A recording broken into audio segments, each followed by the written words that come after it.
Hey guys, it's John with Vi.Engineered, working on this 71 Datsun 240Z. This car is a restomod project we're doing for a customer. It's pretty cool. It's got an RB26 swap in it, CD009 transmission, and we're basically building turbo manifold exhaust system, mounting the steering rack, and a few other odds and ends on this project before it goes to back to M spec for some wiring and some final install work. It's going to be really cool. It's a big project, wide scale fabrication project. We're going to also do a fuel cell in this as well. So stay tuned, subscribe, watch this channel, and I'll walk you through the entire build process so everybody gets to kind of get a view of what we do around here. Alright, so this is what everything looks like on the ground. As you can see, that this rack is intended for left-hand drive. Obviously that's not the case, but a lot of it's just due to the cross member. And this is what kind of allotted space I have now with everything out of the way. So as you can see, cutting these two ears off is going to give us substantially more room.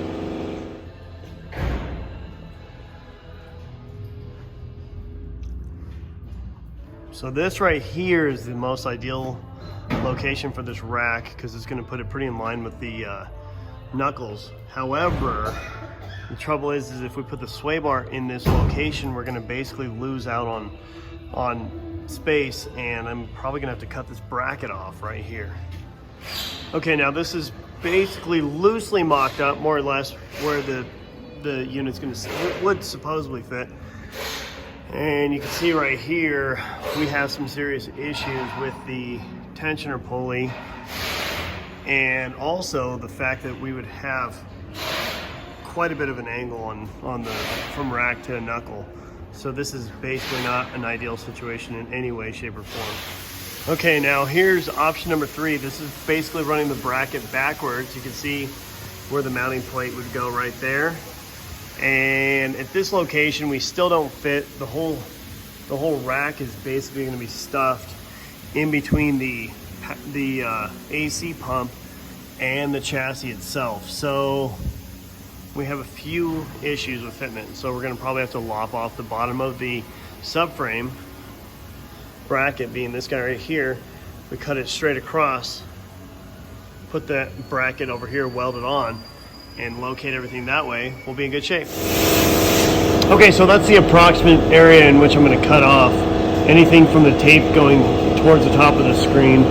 That'll get us pretty straight where we wanna be, and I can attach a new bracket and weld it all in place.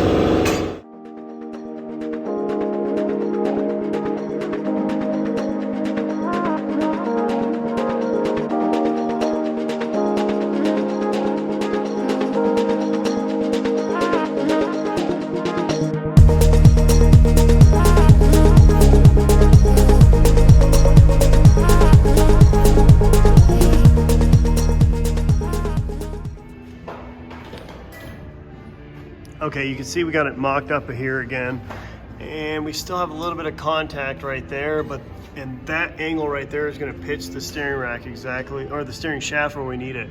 So what I'll do is cut this down a little bit, get rid of that little tab that's making connection right here. So I'll probably notch this out, and then we'll weld a bracket and plate and get everything sorted so it's all mounted properly. And you can see the angle from tie rod to knuckle is perfect. So this is coming out pretty nice.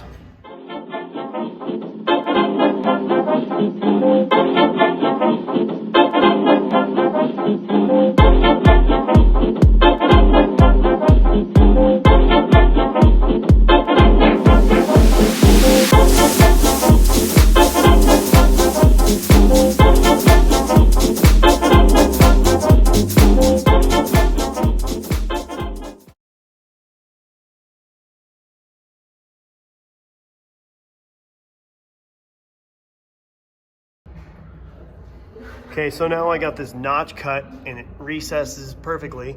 Now I'm gonna cut that little triangle out to keep that from touching in itself and putting a hole into the rack. So I'm gonna notch this down a little bit, and then I'll weld that tab into place so it's all tied together and nice and strong.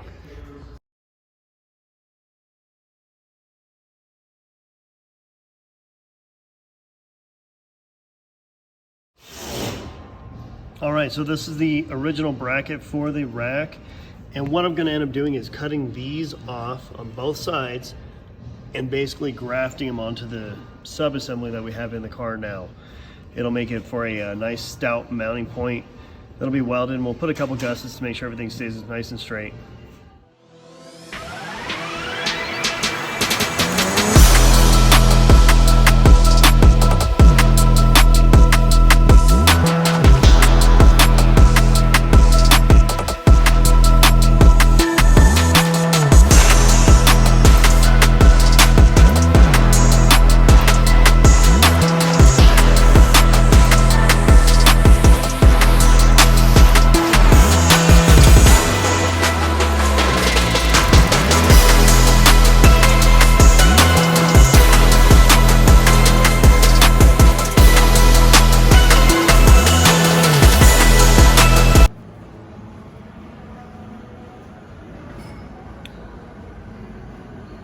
So it's pretty close to where we want it.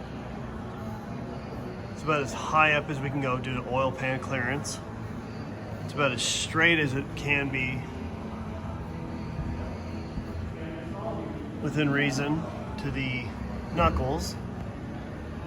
I'm pretty satisfied with that. So what I'll do next is continually work on these brackets, get them completely welded in, and then make a couple gussets to strengthen them, and we should be good to go.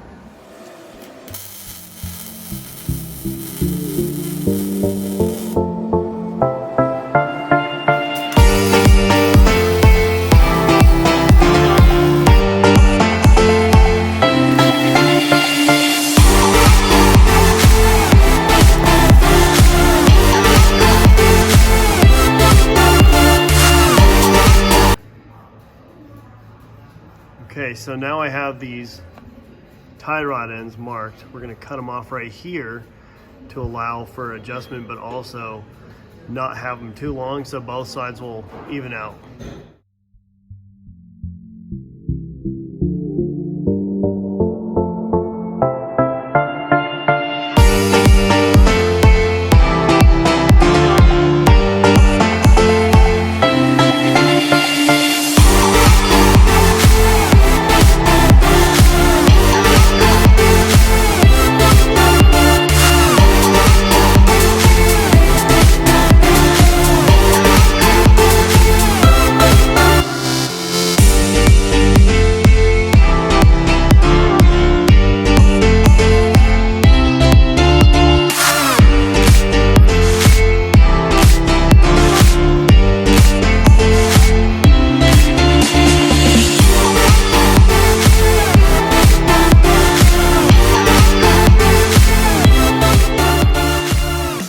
Okay, here we are, nice and in place, nice and straight, looking good.